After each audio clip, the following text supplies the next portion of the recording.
안녕하세요. 오늘도 사연 살롱을 찾아주셔서 감사합니다. 사연 보내는 저는 사업가이자 화려한 돌싱인 30대 후반 여성입니다. 화려한 돌싱이라는 자기소개에서 짐작하셨다시피 저희 이혼에 대한 이야기를 들려드리고자 사연을 보내게 되었어요. 저희 집안은 대대로 작은 사업을 해오던 집안이에요. 그 사업은 집안의 장손이었던 친정아버지께서 물려받으시면서 크게 번창하기 시작했죠. IMF 외환위기, 서브프라임 모지기 사태 등 크고 작은 위기들이 있었지만 아버지께서는 오직 당신의 의지만을 믿으며 갖은 위기를 넘겨내셨고 지금만큼의 사업 규모를 일구어내셨어요. 어린 저희 눈에 비친 사업가 아버지의 모습은 너무도 멋졌고 자연스레 아버지를 롤모델 삼아 사업가의 꿈을 키우며 자랐습니다. 안정적인 가정 환경 속에서 풍요로운 교육과 지원을 받으며 자랄 수 있었지만 독립심이 강했던 저는 스스로의 힘만으로 아버지만큼 이루고 싶었어요. 그래서 저는 스스로 번 알바비로 학원을 다니고 대학까지 졸업하는 학창 시절을 보냈죠. 제가 대학을 졸업할 즈음 친정아버지께서는 당신 사업의 경영 일선에서 한 걸음 물러나셨어요. 새 시대에는 새 시대에 맞는 젊은 경영인이 필요하다 라는 이유로 사업 운영을 젊은 경영인들에게 위임하셨죠. 그리고는 그동안 일에 빠져 챙기지 못했던 여유로운 삶을 즐기기 시작했습니다. 집에 계시는 날보다 여행을 떠나시는 날들이 훨씬 많았고 여행을 가지 않는 날들이면 여러 취미생활을 섭렵하시며 행복한 삶을 즐기셨어요. 특히나 아버지께서는 수집에 큰 관심이 있으셨는데요. 친정집 한 켠을 수석, 화폐, 골동품 등 여러 수집품들로 채워나가셨어요. 그러던 어느 날부터인가 아버지께서 친정집 차고를 자꾸만 확장시키시더니 그 자리를 외제차들이 채우더군요. 대한민국에서는 정식 발매를 하지 않은 탓에 외국 직수입으로 마련한 차량들이었습니다. 저는 혹시나 싶은 마음에 아버지께 외제차 수입 사업 구상 중이냐고 여쭈어 보았죠. 사업은 무슨 그냥 모으는 거야. 진짜로 그냥? 이보세요 딸내미. 아빠도 남자야 남자. 세상 차 싫어하는 남자 어디 있겠냐. 왜? 싫어? 아니 뭐 싫다기보다는 이게 다 웬 건가 싶어서 그러지. 됐네 그럼. 이리 와서 이것 좀 볼래? 이게 롤스로이스라는 차인데. 와, 이런 건 얼마나 해요? 차값만 하나로 8억 좀 넘나? 직수입 비용이랑 뭐랑 해서 좀 더 들었어. 암튼 멋지다 우리 아빠. 진심인 거 알죠? 저는 그런 모습의 아버지가 참 좋아 보였습니다. 남들이야 과소비하네 어쩌네 손가락질을 할지는 모르겠지만 저는 마냥 좋아 보이더라고요. 평생 노력한 대가로 벌어들인 돈, 자신의 행복을 위해 아낌없이 투자하는 거였으니까요.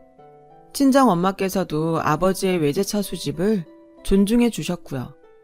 그리고 어쩌면 아버지의 여유를 향한 저의 시선에는 약간의 부러움이 섞여 있었을는지도 모르겠어요. 당시 저는 제 생에 가장 바쁜 날들을 보내고 있었거든요. 행복한 바쁨이었어요. 대학을 졸업하면서 시작했던 외국 쇼핑몰 구매 대행 사업이 성공해서 아버지께서 외제차 수집을 시작하실 즈음에는 산업 원자재를 수입해 기업들에게 납품하는 사업으로까지 확장을 맞이하던 시기였기 때문이었어요. 유전자에 새겨져 가문 대대로 물려져온 사업가 기질과 저 스스로 알바해가면서 이루었던 공부 덕분에 원자재 납품 사업도 순조롭게 성공 궤도에 올랐어요.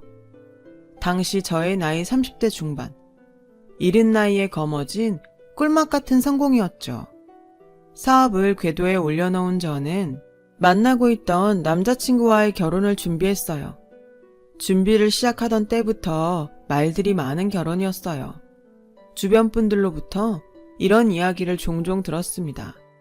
다시 생각해봐. 뭐를? 결혼을? 그렇잖아. 두 집안 차이가 너무 심하게 나도 안 좋아. 이해해. 그렇게 생각할 수 있어. 근데? 내가 남자 배경에 능력까지 따질 필요는 없잖아. 능력은 내가 충분하니까. 한쪽은 사랑만 있으면 되는 거지. 진심으로 했던 말이었어요. 남편은 어려운 환경에서 자랐고 결혼 당시의 시댁도 넉넉지 못한 형편이었습니다. 시부모님 남편, 아주버님, 이렇게 네 식구가 방 2칸짜리 사글세 방에서 지내고 있을 만큼 어려웠어요. 남편과 아주버님은 30이 넘은 나이에도 방 하나를 함께 쓰다가 아주버님이 결혼을 하고 난 뒤에서야 남편이 태어나 처음으로 혼자 방을 써봤을 정도로 힘겨운 가정이었거든요. 그래도 전 아무렇지 않았어요. 무엇보다 가난은 죄가 아니니까요. 재력으로 사람을 재단하는 것은 몹쓸 짓이니까요. 그렇게 저는 사랑 딱 하나만 믿고 남편과 결혼을 했죠. 친정 부모님께서는 두 사돈을 무척 반가워하셨어요. 평생의 인간관계가 사업에만 묶여있다 보니 마음 터놓고 지낼 사람 몇 만나지를 못했는데 인생 황혼기에야 속 이야기를 거리낌 없이 할 수 있는 친구가 생겼다면서요. 어찌나 마음에 드셨던지 저희 부부를 신혼여행 보내놓고서는 양가 어른들끼리 2달짜리 해외여행을 함께 다녀오셨더군요. 신혼여행에서 돌아온 저희 부부는 제가 마련한 신혼집으로 분가에 나왔습니다. 일단 결혼 생활을 시작하고 나니 그제야 현실적인 걱정이 들었어요. 행여 사업으로 바쁜 탓에 양가 부모님께 소홀하지는 않을까? 취업 준비생인 남편이 나에게 기죽어 살지는 않을까? 등등이요. 그 걱정을 신혼집에 딸린 정원을 손질하고 있던 남편에게 털어놓았죠. 자기야, 나 진짜 혹시나 해서 하는 말인데 뭐가? 나 때문에 기죽고 살지 말라고. 나 그런 거 진짜 싫어. 자꾸 뭐래. 내가 지금 얼마나 행복한데. 시부모님께도 말씀드려. 며느리 어렵다 생각하시지 말라고. 그 시부모님 지금 장모님 장인어른이랑 지금쯤 비행기 타셨을 건데. 또 그저께 같이 귀국하셨다고 그러지 않았나? 우리 아빠 나한테 얘기도 안 하고 정말. 참 부습고 부질없는 걱정이었습니다. 취업 준비생 남편은 정원을 손질하며 방긋방긋 웃었고 친정 부모님과 시부모님께서는 하루가 멀다 하고 동반여행을 다니시며 좋은 벗이 되었으니까요. 마침 사업도 이만하면 궤도에 올랐겠다.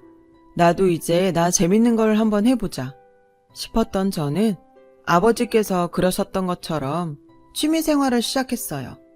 그 부모의 그 자식이라지요. 저의 취미 역시 아버지와 같은 수집이었습니다.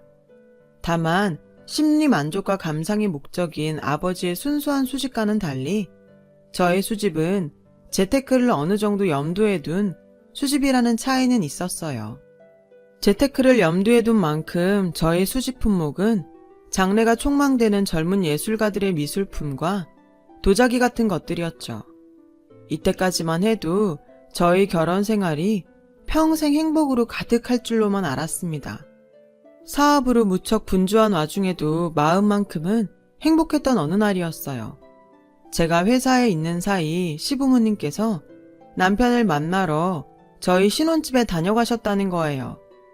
늦은 시간이 되어서야 시부모님을 직접 대접하지 못한 데에 대한 죄송스러운 마음을 품고 귀가한 저는 뜻밖의 사실 하나를 발견하게 되었어요. 제가 아끼던 명품 가방 하나가 없어진 거예요. 집안을 아무리 찾아봐도 그 명품 가방은 보이지 않았어요. 살림을 도와주시는 여사님께 여쭈어 보니 시부모님이 다녀가시기 전까지는 옷방에 있었다더라고요. 그래서 저는 남편에게 넌지시 물어봤습니다. 혹시 어머님이 가져가셨나? 아마 그랬나 본데 아까 한참을 구경하시더니 마음에 드셨나 보다. 저는 살짝 서운한 생각이 들었어요. 말씀을 하시면 기쁜 마음으로 같은 품목을 새로 주문해드렸을 텐데 굳이 몰래 가져갈 것까진 없잖아요. 그러는 한편으로는 시어머니를 이해하는 마음도 들었어요. 시부모 체면이 있지 며느리에게 쉽게 꺼낼 수 있는 말은 아니니까요. 잠시 고민하던 저는 남편에게 저희 카드를 건네며 말했습니다. 앞으로는 당신이 모시고 다니면서 원하시는 거 있으면 알아서 해드려. 진짜? 그래도 돼? 오늘 일 다 당신 잘못이야. 당신이 먼저 알아서 잘 챙겨 들었어야지. 오죽했으면 어머니께서 그러셨겠냐고. 그날 이후로 남편에게 건넨 카드의 결제 내역이 종종 제 휴대폰으로 도착했어요. 가끔은 소비가 너무 심하신 거 아닌가 싶은 내용들도 있었지만 크게 신경 쓰지 않았어요.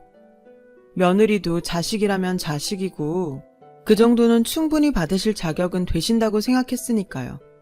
며느리 덕 좀 보려 한다고 괜히 흉을 볼 만큼 속 좁은 며느리도 못 되었고요.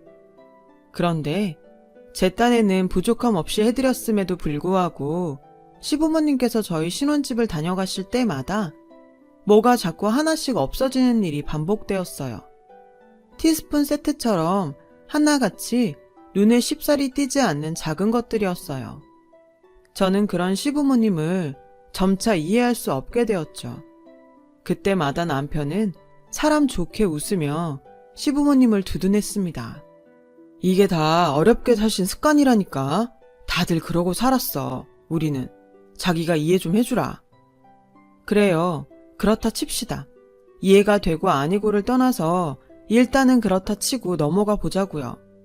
그런데 신혼집 TV 리모컨은 왜 가져가시냐고요. 아니 그거 뭐 어디다가 가져다 팔 수도 있는 것도 아니고 어디다가 쓸 수 있는 것도 아니잖아요. 시부모님을 향한 의구심이 날로 커져갈 무렵 저는 친정아버지로부터 뜻밖의 말을 듣게 되었어요. 네 시부모님들이 그래도 마냥 어렵게 사신 것만은 아닌 것 같더라. 그건 또 무슨 소리예요? 안 그래도 속 복잡해 죽겠는데. 좋은 것들을 많이 잡수고 사셨는가? 입이 아주 고급이셔. 와인 하나라도 허투루 샀다 치면 한 입에 딱 알아보시더라. 이거 싼 마이 아니냐고. 이어지는 친정아버지의 말씀을 저는 도저히 가볍게 들을 수가 없었어요. 양가 어른들이 함께 다니셨던 모든 여행에 모든 경비를 친정 부모님께서 부담하고 계셨더라고요. 해외여행의 경우에는 저도 인정합니다. 그 나라의 물가에 따라서는 밥 한 끼, 커피 한 잔이 부담스러우실 수도 있겠죠. 그런데 국내 여행에서조차 고속도로 톨비 한번 내본 적 없다니 그게 말이 됩니까? 양가 어른들의 여행은 친목 여행이지 접대 여행이 아니잖아요.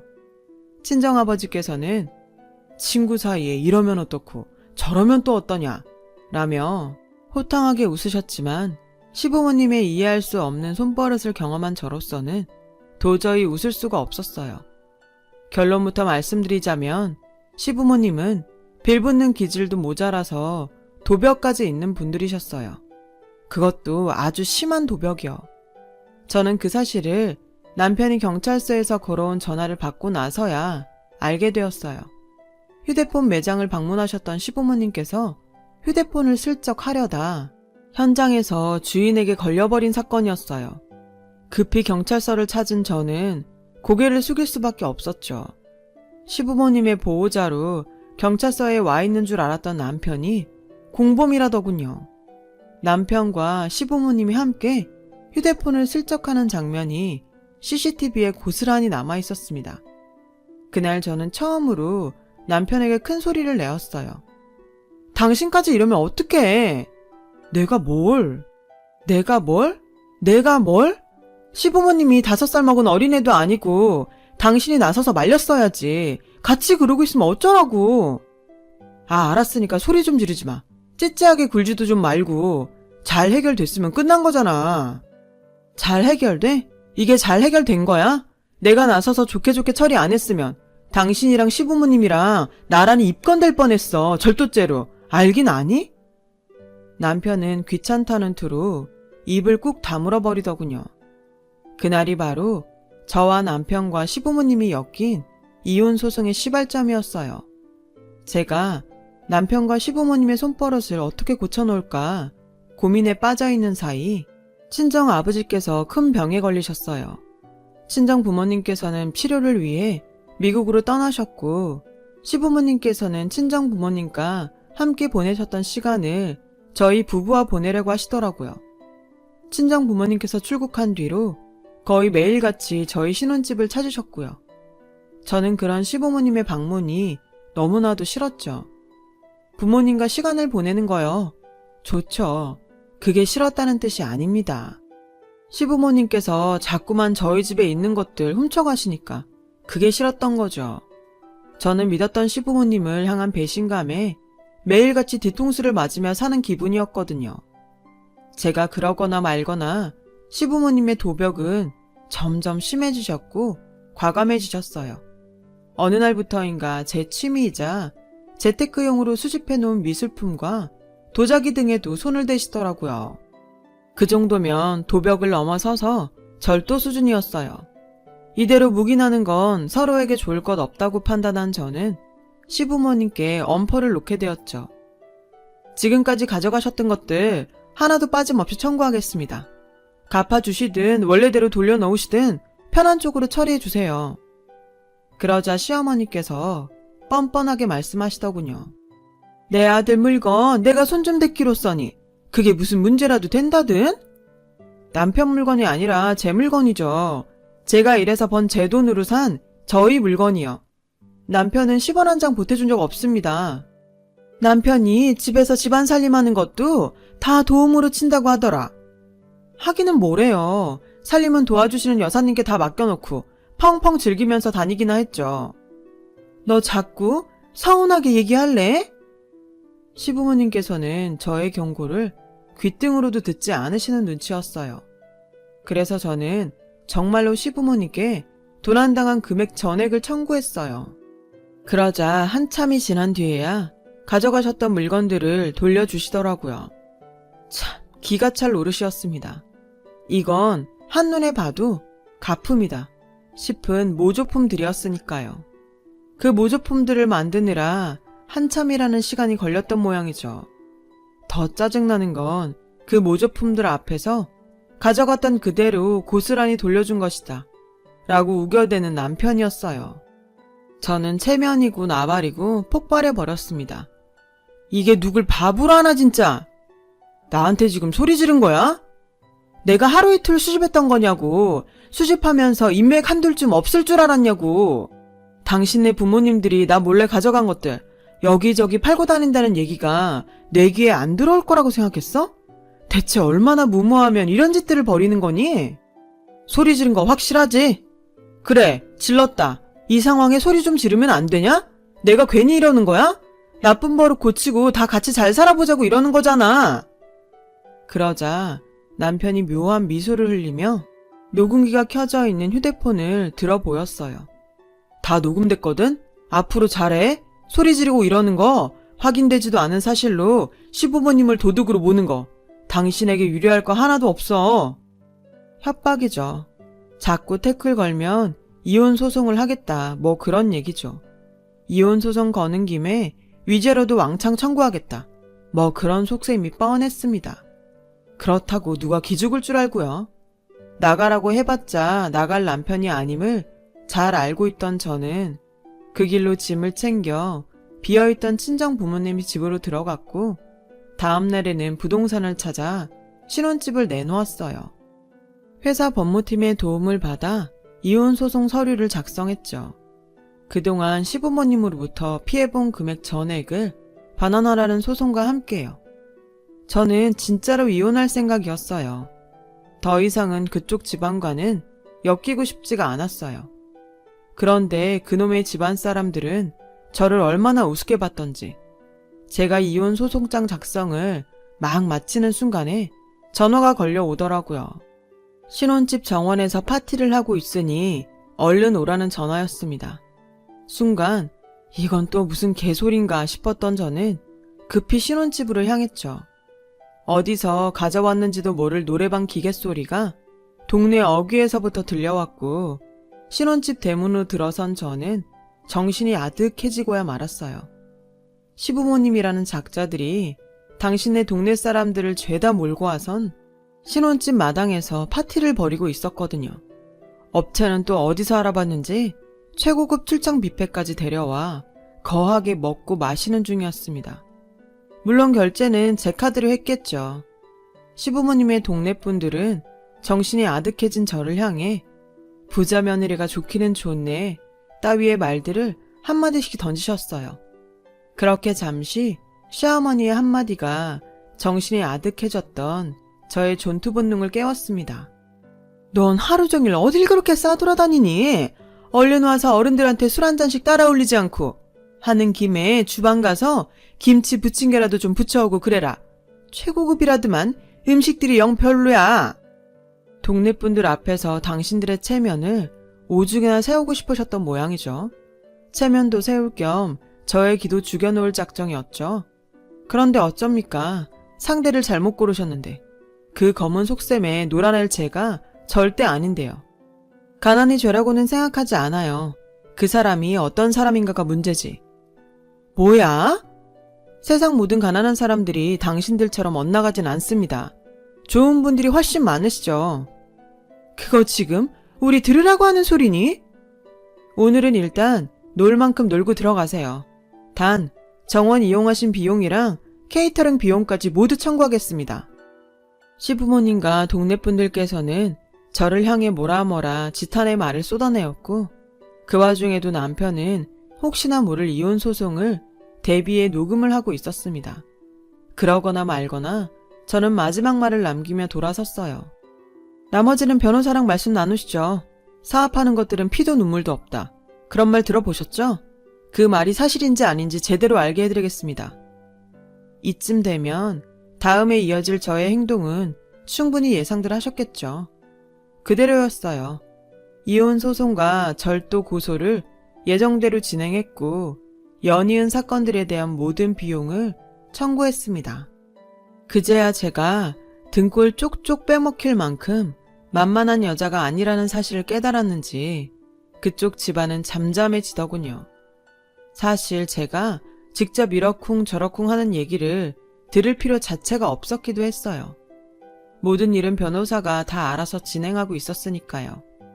남편이 그동안의 녹음을 바탕으로 결혼 생활의 피해자를 자처하며 재산 분할과 거액의 위자료를 요구한다는 이야기를 전해 듣기는 했지만 그냥 잠깐 즐겁게 웃고 말았습니다. 제깟 것들이 날아보았자 날파리죠. 모든 재산이 결혼 전부터 저와 저의 친정으로부터 시작된 것들이었던 데다가 만년 취업 준비생이었던 남편이 재산 형성에 기여한 사실조차 전혀 없었던 까닭에 재산 분할? 그럴 건덕지조차 없었습니다.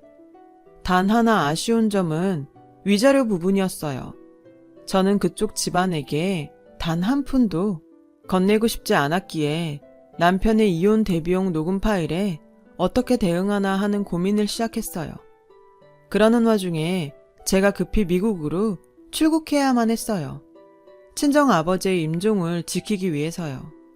다행스럽게도 친정아버지 곁에서 며칠의 시간을 보낼 수 있었습니다. 아버지께서는 당장이라도 꺼질 것만 같은 목소리로 이따금씩 묻고는 하셨어요. 남편이 잘해주니? 문제없이 잘 지내는 거야? 내 걱정 말고 아빠 몸이나 신경 써요. 얼른 일어나셔야지. 아빠 사회 능력 있어. 걱정 마셔. 요즘 너무 바빠요. 사돈내외는 그 원체 돌아다니기를 좋아하는 양반들이라 나 없음 답답할 건데. 그분들이 그렇게 좋아? 왜요? 좋고 말고 늙음하게 마음 맞는 친구 사귀기가 쉽다니? 그 말을 들은 저는 아버지께서 숨을 거두는 그 순간까지도 이혼 소송 이야기는 일절 꺼낼 수가 없었어요. 그들의 흉악한 모습이야 어떻든 아버지 마음속에 좋고 그리운 벗 하나쯤은 심어들인 채로 보내드리는 것도 나쁘지는 않겠다 싶었거든요. 며칠 뒤 아버지는 떠나셨고 저는 적지 않은 시간을 경황 없이 보냈습니다. 친정아버지의 주검을 국내로 모시는 절차가 여간 복잡한 것이 아니더군요. 고생 끝에 아버지의 주검을 국내로 모셔온 저는 있는 힘껏 장례를 치렀습니다. 물론 남편 쪽 집안에게도 연락했어요. 조문은 받지 않겠다고요. 그러자 정말로 조문을 오지 않더라고요. 그쪽 집안과 엮였던 일들 중 가장 고마운 일이었어요. 하지만 그 고마움은 장례가 끝나기 무섭게 훨훨 날아가 버렸어요. 아버지의 발인을 마치고 친정집으로 돌아온 저는 또다시 남편 쪽 집안 사람들의 흉악한 모습과 마주해야만 했거든요. 남편과 시부모님은 제가 미국에 떠나는 순간부터 발인을 마치고 돌아오던 그때까지 친정집에서 지내고 있더라고요. 제가 청구한 금액들 때문에 살고 있던 집 보증금을 빼야 하는 상황이었다나 어쨌다나 저는 우선 이번 일로 혹시 해고라도 될까 겁에 질려 있는 가사 도우미 여사부터 챙겼습니다. 걱정하지 마세요. 여사님 잘못 아닙니다. 죄송해요, 아가씨. 전 그냥 남편분께서 시부모님이랑 오셔서 며칠 집에 머물게 되셨다길래 그런 줄만 알고 그만. 죄송하다는 말씀은 하지 않으셨으면 좋겠어요. 여사님께서 제가 이혼 소송 중이라는 사실을 아셨던 것도 아니고 작정하고 속인 쪽은 저쪽이니까 오히려 여사님도 피해자 입장이신 거잖아요.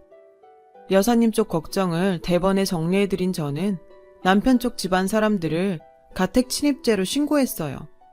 경찰들이 친정집에 도착한 시간은 그쪽 집안 사람들이 모두 도망을 친 다음이었죠.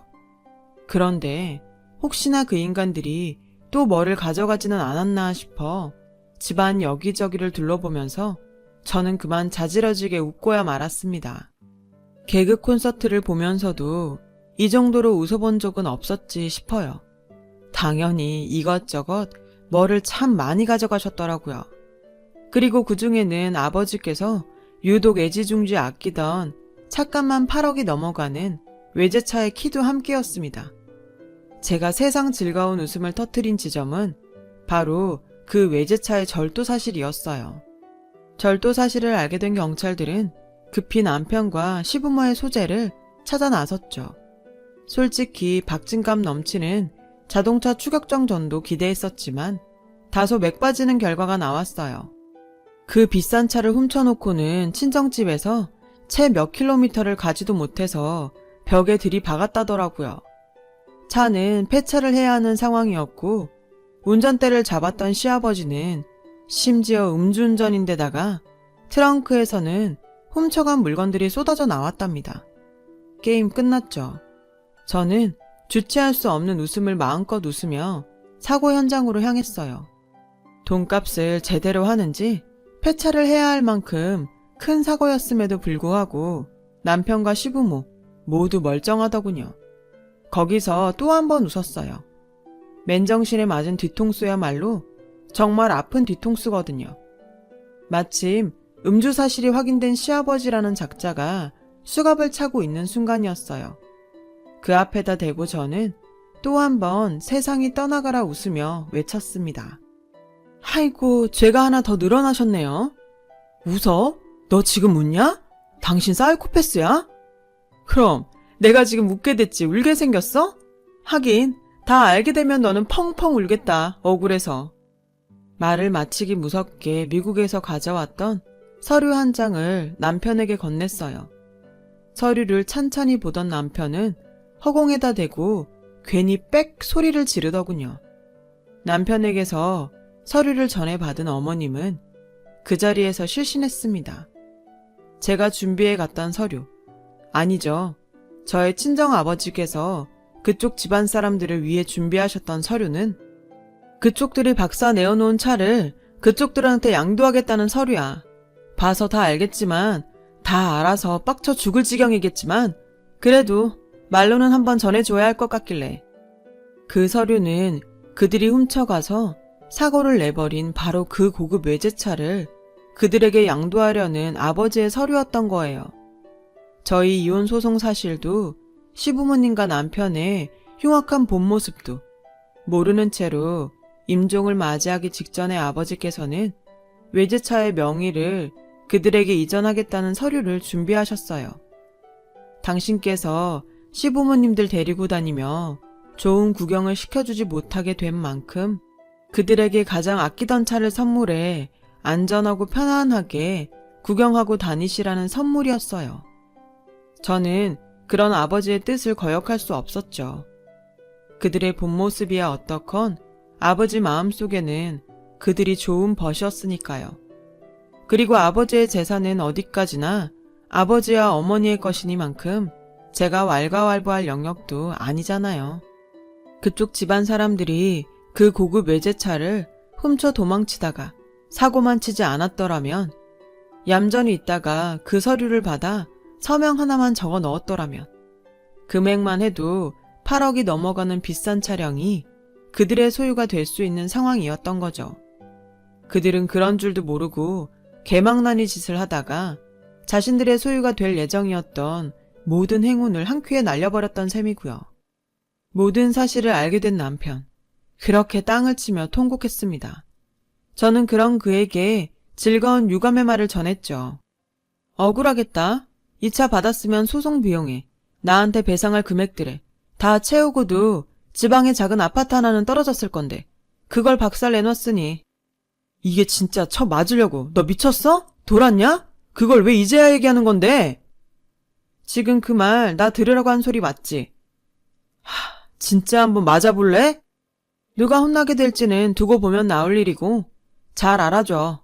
녹음은 당신만 하는 게 아니야. 입에 담는 것만으로도 불쾌했던 저의 결혼 생활은 그렇게 세상 해피하게 끝이 났습니다. 이런저런 사건들이 참작되어 위자료 한 푼 주지 않고 이혼 판결을 받는데 성공했거든요. 심지어 제가 주장한 모든 피해 금액들이 인정되어 그쪽 집안은 빚더미에 앉아버렸어요. 정말 세상에는 좋은 사람들도 많지만 자기 욕심에 자기 발등을 찍는 사람들도 많은 것 같아요. 소중한 일상의 작은 행복에 항상 감사하고 있습니다. 남은 인생 더 열심히 살아보겠습니다. 제 이야기 들어주셔서 감사합니다. 좋은 하루 되세요. 여러분, 사연 댓글에 응원과 현명한 조언 부탁드려요. 좋아요와 구독은 저에게 큰 힘이 됩니다. 오늘도 좋은 일 가득하세요.